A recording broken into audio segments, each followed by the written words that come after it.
बिस्मिल्लाहिर्रहमानिर्रहीम। अस्सलाम वालेकुम। दो तीन अहम चीज़ों पर बात करनी है। 27वीं आईनी तरमीम का मामला कहाँ पर पहुँचा आपसे जब मैं ये वीडियो रिकॉर्ड कर रहा हूँ तो तकरीबन कोई 2 घंटे पहले जिनको चाबी वाला खिलौना कहा जाता है पीटीआई की जानिब से, उस चाबी वाले खिलौने ने सरेंडर किया है और उसके सरेंडर की कहानी भी मैं आपके सामने रखता हूँ।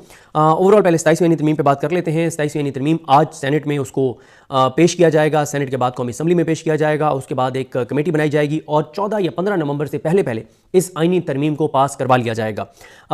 अब हम कल के दिन का ज़रा जायज़ा ले लेते हैं कि कल जुमेरात के दिन वो अपोजिशन जमातें जो ज़ाहिर तहरीक इंसाफ की मैं बात कर रहा हूँ या तहरीक तहफ़्फ़ुज़ पाकिस्तान की बात कर रहा हूँ, तहरीक इंसाफ जिसकी अक्सरियत को अक़लियत में बदला गया, तो कल उन्होंने 27वीं आईनी तरमीम को किस तरह से रजिस्ट किया ये बताना भी बहुत ज़रूरी है। देखें और वकला का क्या किरदार रहा। मामला ये है कि इस 27वीं आईनी तरमीम में जो मेन निशाना बनाया जा रहा है वो तो बनाया जा रहा है अदालतों को एक बार फिर, यानी आईनी अदालत भी बन रही है, जजेस के ट्रांसफ़र वाला मामला भी आ रहा है, जुडिशल कमीशन के इख्तियारात मजीद बढ़ाए जा रहे हैं। तो सबसे पहले इसको रजिस्ट किसने करना है? वकला ने करना है। वकला में किसने करना है? दो ज़ाहिर एक प्रोफेशनल ग्रुप है, हामिद खान साहब। हामिद खान साहब के बारे में इंतज़ार हुसैन पंजोता साहब और ILF का कहना यह है कि ये अब बुज़ुर्ग हो गए हैं और इन ये फैसले दुरुस्त नहीं करते और ये हामिद खान साहब जो है इनको पता नहीं है कि तहरीक इंसाफ के लिए, इमरान खान के लिए कुर्बानियाँ किस किस वकील ने दी हैं। तो हमें ज़्यादा बेहतर पता है और हम लोगों को जो है वो बताएंगे कि कौन ILF की तरफ से नुमाइंदा होगा बार एसोसिएशंस और बार काउंसिल्स के इलेक्शन में। और अभी आपने वाज़ेह तकसीम भी देखी, लेकिन अब दोनों का कल का देख लें कि 27वीं आईनी तरमीम आज पेश हो रही है। कल जो जुमेरात का दिन गुजरा है, ना आपको हामिद खान साहब कहीं नजर आए रजिस्ट करते हुए, कोई तगड़ी प्रेस कॉन्फ्रेंस करते हुए, कोई हामिद खान साहब के प्रोफेशनल ग्रुप की जानिब से कोई रजिस्ट किया गया हो, कोई दिखाया गया हो, ना ही आपको इंतजार हुसैन पंजोता ILF का पूरे पाकिस्तान से कहीं पे कोई रेजिस्टेंस नजर आई है।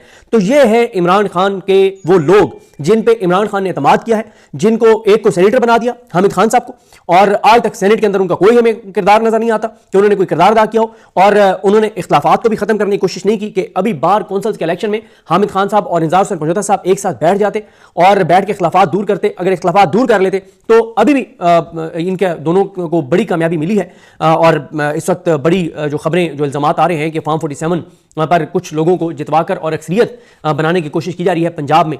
इसकी जो आज़म रज़ी तारड़ और एहसन भून का ग्रुप है उनकी, अगर ये दोनों इख्तिलाफात भुलाकर बैठ जाते, अपनी अपनी जो भी इनका मामला था, ठीक या गलत, जो भी इनका वो था स्टैंड था, उसको पीछे हट के और मुल्क की खातिर एक साथ बैठ जाते, इमरान खान की रिहाई के लिए एक साथ बैठ जाते, तो आज नताइज वो फॉर्म 47 के जरिए भी नताइज तब्दील ना कर सकते। लेकिन नहीं हुआ, चले आगे गुजर गया। लेकिन दोनों एक मामले में दोनों एक पेज पे हैं कि हमने रजिस्ट नहीं करना। इंतजार हुसैन पंजोता भी इसी पे है कि मैंने रजिस्ट नहीं करना, ILF ने रजिस्ट नहीं करना, और हामिद खान भी इसी पेज पर है कि हमने रजिस्ट इस निजाम के सामने नहीं करना। कल जुमेरात के दिन दोनों ने कोई सॉलिड चीज नहीं की। इंतजार पंजोता साहब आपको नजर आए जनाब, वो जा रहे हैं वहां पे बेस्ट घोर साहब के साथ। दूसरा, मैं यहीं पे एक और मामले को कनेक्ट कर दूं हामिद खान साहब और इंतजार हुसैन पंजोता साहब के साथ। देखें, मैंने एक ब्लॉग में आपको खबर दी, मैं अपनी उस खबर पे एक बार फिर कायम हूं। मैं आपको पूरे वसूख, पूरी जिम्मेदारी, पूरी ईमानदारी से बता रहा हूं और वक्त आने पे इसकी गवाही भी आ जाएगी।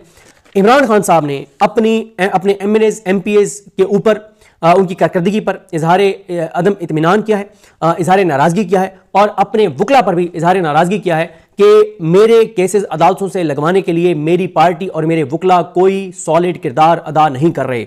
अब आप कल का देख लें। अच्छा, एक बात मैं आपको बता दूं, अगर PTI के MNAs और MPAs ये समझते हैं कि ये अदालतों के बाहर आके टिकटॉक बनवा के, वीडियोस बनवा के और ये सोशल मीडिया पे चला देंगे और इनके कुछ वकील आके टिकटॉक बना के और कुछ ट्वीट्स करके और वो कल को इमरान खान के सामने बरी जुमा हो जाएंगे, तो ऐसा नहीं है। इमरान खान के ट्वीट में वाज़ेह है, इमरान खान की ट्वीट में मुझे पता ही नहीं पता उनकी बहनों का बयान सुन लें कि इमरान खान ने कहा है कि मेरी पार्टी और मेरे वकला अदालतों में जाकर बैठ जाएं, उस वक्त तक ना उठें जब तक तारीख ना मिल जाए। क्या कल वो बैठे उस वक्त तक? नहीं, बाहर जाते हैं, ड्रामा करते हैं। मैं अब इसको ड्रामा कहूंगा, मैं आइंदा इनको बिल्कुल क्रेडिट नहीं दूंगा कि तहरीक इंसाफ के MNAs MPAs किसी अदालत के बाहर चले गए। और भाई, बाहर जाने से आपका क्या होता है? कुछ भी नहीं होता। आप जाते हैं, टिकटॉक बनाते हैं, नारे लगाते हैं, निकल आते हैं। इमरान खान कहता है कि आप जाके अदालत के अंदर बैठ जाएं और उस वक्त तक ना उठें जब तक मेरे केस की तारीख ना मिले। तो आप तो जाके बैठते नहीं है ना। ILF आपको इमरान खान के केसेस लगवाने के लिए कहीं एक्टिव नजर आ रही है, ना हामिद खान आपको नजर आ रहा है, ना कहीं मजामत में आपको इंतजार हुसैन पंजोता और ILF। इंतजार हुसैन पंजोता साहब को इससे बड़ी इज्जत इमरान खान क्या दे सकते थे कि इतने जूनियर वकील होते हुए आपको इमरान खान साहब ने पूरे मुल्क की ILF का कोऑर्डिनेटर बना दिया, आपको ऑल एंड ऑल बना दिया पूरे पाकिस्तान के ILF का, पूरे पाकिस्तान के वकीलों का एक तरह से आपको सरबराह बना दिया जो PTI के वकील है उनका। इससे ज्यादा आपको क्या इख्तियार चाहिए? आपको इज्जत चाहिए इमरान खान की तरफ से, लेकिन आपको कहीं पे लीड करते हुए इंतजार पंजोता नजर नहीं आते। इसलिए मैं कहता हूं एक हसन न्याजी बाहर होता तो आज आप देखते कि तमाशा यहां पर क्या लगा हुआ होता। तो बहरहाल जी, इंसार कुंजोता साहब के साथ बहुत एहतराम का तल्लुक है, भाइयों वाला तल्लुक है, उन्होंने कुर्बानी भी दी, लेकिन जहां पे ये मेरी जिम्मेदारी है, ईमानदारी का तकाजा है कि जहां पे मैं समझता हूं मेरा एनालिसिस जो है मैं उसको खुलेआम बिल्कुल साफ तरीके से बयान करूं, मुझे इसमें कोई मसला नहीं है। अगर इस चीज़ से मेरे किसी से ज़ाती तल्लुकात खराब होते हैं तो मुझे इससे कोई मसला नहीं है, लेकिन हमारा अपने व्यूअर के साथ एक ईमानदारी का तल्लुक होता है। तो अली हमजा साहबा भी, भाई अगर आपकी नहीं चलती अपने पंजाब की तंजीम के ऊपर, तो आप इमरान खान को बताएं कि मेरी नहीं मानती मेरी तंजीम, कि मैं उनको कहती हूं कि जाके बैठ जाओ, वो नहीं बैठते। मैं उनको कहती हूं कि जब तक इमरान खान के केस की तारीख ना मिले आपने हाई कोर्ट से नहीं उठना, लेकिन वो उठ के आ जाते हैं। तो आप इमरान खान को दो टोक बताएं, आप बताएं कि मेरी नहीं चल रही। और सलमान अकरम राजा साहब भी बताएं कि उनके पास इमरान खान के केसेस लगवाने के लिए क्या उनके पास अगले लाए अमल है, रोड मैप है। लतीफ खोसा साहब बताएं, दीगर बड़े वकील बताएं, बैरिस्टर अली जफर बताएं, ये सारे बताएं ना। वो वकील जिनको इमरान खान ने इतनी इज्जत दी कि वो काउंसलर नहीं बन सकते थे और इमरान खान के नाम पे वो सेनेटर्स और एमएनएस बन गए, लेकिन वो क्या कर रहे हैं। तो ये एक वो चीज़ है जो मैंने कहा कि इसको कनेक्ट करके बता दूं। फिर आप आ जाए जिनको इंतजार कुंजोता साहब ने या हामिद खान साहब ने मेंबर पंजाब बार कौंसिल के लिए नामजद किया और वो जीत भी गए हैं। कल कोई आपको उनकी प्रेस कॉन्फ्रेंस नजर आई है? कोई आपको नजर आया कि वो वकला के अंदर कंपेन कर रहे हो, वकला को कह रहे हो कि हमने उठना है, खड़े होना है, हमने रजिस्ट करना है 27वीं तरमीम के सामने? एक कोई वीडियो आपकी नजर से गुजरी है? नहीं गुजरी होगी। तो आपने इन लोगों को क्यों मेंबर पंजाब बार कौंसिल के लिए आपने इनको नामजद करके और आपने इनको जितवाया जो इतने मुखलिस नहीं है मुल्क के साथ, मुल्क के लोगों के साथ और इमरान खान की कॉज के साथ, कि कल ये जो मेंबर पंजाब बार कौंसिल सारे बने हैं, क्या कल आए ये सारे यहाँ पे इस्लामाबाद हाई कोर्ट में इमरान खान का केस लगवाने के लिए कि यार आप जो जीत गए हैं 12, 15, 20, 25, 30, आप सारे आ जाते हैं ना कल यहाँ पे इमरान खान के केस लगवाने के लिए? पता चलता कि भाई इमरान खान के नाम पे आपको वोट पड़ा है, आप जीते हैं, तो आप इमरान खान के केसेस लगवाने के लिए आ गए, नहीं आए आप। फिर आप इसी तरह से आ जाए, कल तहरीक इंसाफ ने बतौर तंजीम कहां पे रजिस्ट किया है 27वीं तरमीम के सामने? कल जुमेरात के दिन, आज जुमे के दिन जो होगा वो हम देख लेंगे। तहरीक तहफ़्फ़ुज़ ऐन पाकिस्तान ने कल क्या कोई मुलाकात की है महमूद थाना चकज़ई साहब वगैरह ने? क्या कोई तगड़ी कल प्रेस कॉन्फ्रेंस की है? कल कोई राब्ते किए हैं? कल कोई मुलाकातें की हैं? जीरो। कल का दिन खाली तहरीक तहफ़्फ़ुज़ ऐन पाकिस्तान का। फिर आप मौलाना वाली भी मैं आपसे माफी मांगता हूं, कल मैंने जो खबर दी वो मैंने उसको रीचेक किया तो वो खबर फेक निकली है। मौलाना फजल रहमान साहब ने बिल्कुल ऐसी बात नहीं की कि मैं तहरीक तहफ़्फ़ुज़ ऐन पाकिस्तान की गैर मशरूत हमायत का ऐलान करता हूं। मौलाना फजल रहमान बिल्कुल सड़कों पर नहीं आ रहे, और मौलाना फजल रहमान जो उन्होंने हमारे दो साथियों से बातें की वो उन्होंने बिल्कुल एक चाल चली है। और मैं माजरत के साथ हम लोग इस्तेमाल हो जाते हैं पॉलिटिशियंस के हाथों। कल हम सारे मौलाना फजल रहमान के हाथों इस्तेमाल हुए। कल हमने उनकी गुड्डी चढ़ा दी, हमने उनकी बल्ले बल्ले सोशल मीडिया पे करवा दी। हमने कहा कि क्या बात है, नीचे बहुत लोगों ने कमेंट्स करके मुझे कहा कि यार सदीक क्या बात कर रहे हो, क्या बात कर रहे हो मौलाना, और डट जाए ये क्या बात करो। मैंने कहा नहीं, मैंने लोगों को रिप्लाई किया, मैंने कहा नहीं मौलाना इस बार डट गया, इस बार मौलाना कोई डटे नहीं है, कोई मौलाना कंपेन नहीं करने जा रहे, कोई तहरीक चलाने नहीं जा रहे, कोई मौलाना सड़कों पर नहीं आ रहे। मौलाना जिस वक्त यहां पे आईनी तरमीम पास हो रही होगी उस वक्त मौलाना साहब बांग्लादेश के टूर पे होंगे माशाल्लाह, और मौलाना कोई मजामत नहीं कर रहे, से बयान दे रहे हैं अपने आप को रेलिवेंट बनाने के लिए। लिहाजा आप सबसे कल की मेरी वीडियो सुन के अगर आप में से किसी ने यह तासुर बना लिया था कि मौलाना इस बार डट जाने की तरफ जा रहे हैं, मजामत की तरफ जा रहे हैं, तो मैं उनसे माफी मांगता हूं। प्लीज मेरा वो कल वाला जो बयान है उसको मैं वापस लेता हूं। कोई मौलाना मजामत नहीं कर रहे, कोई सड़कों पर नहीं आ रहे, कोई मौलाना सही रजिस्ट करने नहीं जा रहे, जबानी कलामी बयान देंगे और उस बयान का मकसद होगा कि हम लोग पागल बन जाए और हम पागल बन के आपके सामने बयान करें और आप में से 70% लोग हमें कहें कि तुम बेवकूफ बन गए हो, तुम गलत कह रहे हो, और 30% सादा लोग जो है वो हमारी बात सुन के और कहेंगे यार अगर ये बंदा कह रहा है तो वाकई मौलाना डट गया होगा। कोई मौलाना नहीं डटा,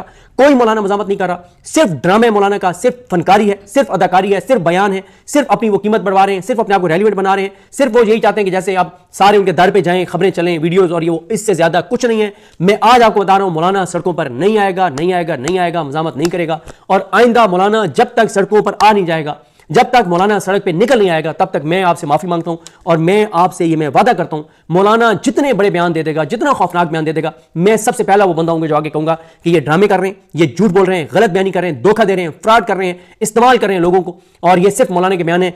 जब तक मौलाना सड़कों पर नहीं आएगा, अब मौलाना पे कभी मैं तो एतबार नहीं करूंगा, आप तो पहले एतबार नहीं करते, आप लोग हमसे ज्यादा समझदार हैं, आप लोगों की सेंस हमसे ज्यादा है, हम फिर भी थोड़े से बेवकूफ जो है वो बन जाते हैं। इसके बाद आ जाए जी पीटीआई की जो आईएसएफ है उसके केपीके के अंदर तो आपको एक्टिविटीज नजर आ रही हैं, उनके सदर साहब के कुछ बयान भी आ रहे हैं अमजद शाह के।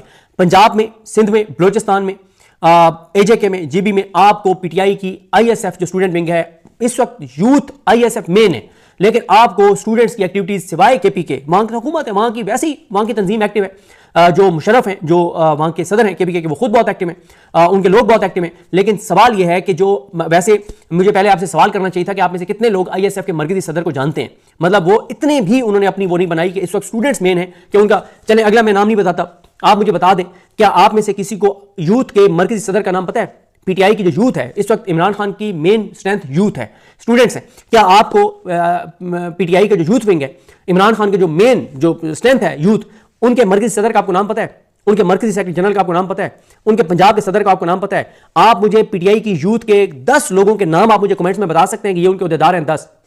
कहीं आपको यूथ की तंजीम सिवाय सीएम हाउस में उनके जो केपीके के एक्टिव लोग हैं वो आपको नजर आते हैं? मैं वहां पे गया हूं, बिल्कुल उनके एक्टिव लोग, अच्छा यूथ में वो उनके लोग जो आप ओहदों पे नहीं हैं वो भी वहां पे मौजूद होते हैं, लेकिन आपको मरकजी सदर जो यूथ हैं पीटीआई के वो कहीं आपको एग्रेसिव नजर नहीं आते, कोई हिकमत अमली यूथ को देते हुए नजर नहीं आते, कोई मजामत करते हुए नजर नहीं आते। उनका तो नाम भी आप में से जो सुन रहे हैं शायद मुझे नहीं लगता कि 99% लोगों को जो पीटीआई के यूथ के सदर हैं उनका नाम भी आता हो। तो मतलब क्या मतलब ये कल का जुमेरात का दिन आपको कोई पूरा दिन गुजर गया 27 आईनी तरमीम के ऊपर, कोई आपको स्ट्रॉन्ग मजामत करता हुआ कोई जो है वो नजर नहीं आया। हाँ, ISF का ये बता दूं कि 13 या 14 को, मैं वो देख लेता हूं दोबारा, 13 या 14 को उनका एक कन्वेंशन जो है वो केपी में होने जा रहा है, जिसमें सुहेल आफरीदी साहब जो हैं वो जो है वो खिताब भी करेंगे और वो उसमें आएंगे। सेनेट में इमरान की सुन लें, जो सेनेटर्स हैं कल अपोजिशन लीडर जो सेनेट में हैं जिनका नोटिफिकेशन हो या ना हो लेकिन वही इमरान खान साहब की तरफ से हैं, अल्लामा राजा नासिर अब्बास साहब, उन्होंने बैरिस्टर अली जफर साहब को कहा कि सबको हम बुलाते हैं और तय करते हैं कि आज जुमे के दिन हमने कैसे एहतजाज करना है। सिवाय फौजिया अरशद है शायद उनका नाम, उनके अलावा कोई सेनेटर पीटीआई का वहां पर नहीं आया। मेरे ख्याल अल्लामा राजा नासिर अब्बास और शायद अली जफर साहब को मुझे कंफर्म नहीं है वो थे या नहीं थे, सिवाय फौजिया अरशद के कोई वहां पे नहीं आया। तो ये मैंने कहा कि ओवरऑल भी आपको जरा बता दूं कि कल को जब ये सारे ILF वाले और ये सारे यूथ वाले और ये बाकी सारे जब कल को इमरान खान के सामने नंबर बना रहे हों कि हमने 27 आईनी तरमीम के होने के वक्त बड़ी मजामत की थी, तो आप लोगों ने गवाही उस वक्त देनी है कि क्या इन्होंने मजामत की थी, इनकी मजामत की सूरत हाल आपको पता हो। इसके अलावा जी मैंने आपको जैसे शुरू में कहा कि बिलावल भुट्टो जरदारी, जिनको पीटीआई की जानिब से कहा जाता है कि वो चाबी वाले खिलौने हैं, उन्होंने सरेंडर कर दिया और ये बड़ी इस बार जबरदस्त हिकमत अमली है कि 26 आईनी तरमीम में मेन अदालत को कंट्रोल करना था, उस स्टिक के साथ और ऐसी शिकें रखी गई कि मौलाना ने कहा कि मैंने नान का जहर निकाल दिया, मैंने सिर्फ एक जो मेन चीज़ है उनकी पास होने दी और मैं उसमें उनके साथ हूं।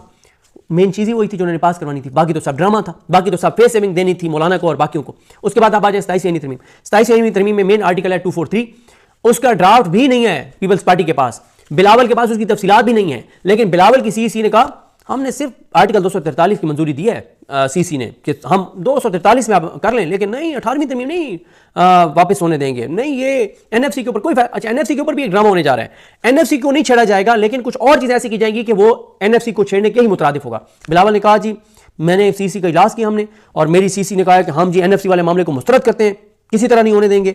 सिर्फ एक, मैं पहले ये बता दूं कि एक जो है ना, एक के ऊपर हमने मंजूरी दे दी है और वो है 243 के ऊपर हमने कहा जी बिल्कुल आप जो एक मेन इस आईनी तरमीम में चीज होनी है उसके ऊपर भी बिलावल ने मंजूरी दे दी है उनकी CC ने।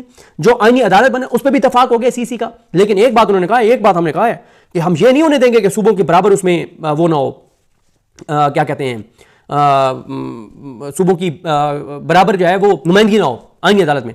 किसको बेवकूफ़ा बना रहे हैं? बलोचिस्तान के अंदर जमाल खान मंदखेल और नईम अख्तर अफगान इस हुकूमत को अवेलेबल है, वो उनको आईनी अदालत में रख देंगे, वो आईनी बेंच में भी है।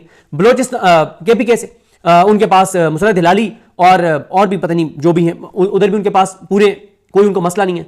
अच्छा सिंध से आप देख लें, सिंध में उनको क्या मसला है, मोहम्मद अली मजहर और हसन अजहरी ऑलरेडी आईनी बेंच के अंदर है, वो आईनी अदालत में चले जाएंगे, वो उनके पास। पंजाब से उनके पास पंजाब से भी जजेस उनके पास अली बाकर नजफी और ये सारे मौजूद हैं। इस्लामाबाद से अगर लेंगे तो ये मौजूद है उनके पास आमिर फारूक और मतलब ये आप किसको बेवकूफ़ बना रहे हैं? हमने कहा आईनी अदालत में सूबों की नुमाइंदगी के ऊपर हम कोई कंप्रोमाइज़ नहीं करेंगे, वो ऑलरेडी आप ना करें, वो हर सूबे से उनके पास 2-2, 3-3 जज मौजूद है जो उनके मुताबिक फैसले देने वाले।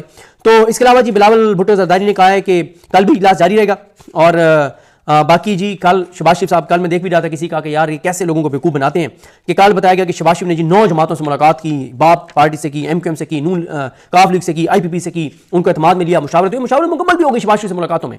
ड्राफ्ट ना शहबाज शरीफ के पास है ना उन पार्टियों ने देखा है, लेकिन मुशावरत मुकम्मल हो गई है 27 यानी तरमीम के ऊपर और वो राजी भी हो गई हैं सारी जमातें। और बहरहाल आज आप देखते हैं अतातार साहब ने तो कह दिया कि कोई रुकावट नहीं है किसी तरह की, सारी चीज़ें कल पॉलिटिकल पार्टियों से तय हो गई हैं और ये सारा ड्रामा और ये सारे सब कुछ हो रहा है आपके सामने। लेकिन मैंने ओवरऑल आपको बता दिया कि जुमेरात के दिन तहरीक तहफ़्फ़ुज़ यानी पाकिस्तान ने भी कुछ नहीं किया, PTI ने भी कुछ नहीं किया, ILF ने भी कुछ नहीं किया, PTI की यूथ ने भी कुछ नहीं किया, PTI की ISF ने भी उस तरह से कुछ नहीं किया। तो ये है जनाब सूरत हाल। इमरान खान डटे हुए हैं और एक सुहेल आफरीदी डटा हुआ है, बाकी कल हमें उस तरह से चीज़ें जो है वो होती हुई 27 यानी तरमीम के ऊपर मज़ामत के हवाले से नज़र नहीं आई। मुझे अपनी दुआ में याद रखें। अल्लाह करीम हम सबका हमें नासर हो। अल्लाह हाफ़िज़।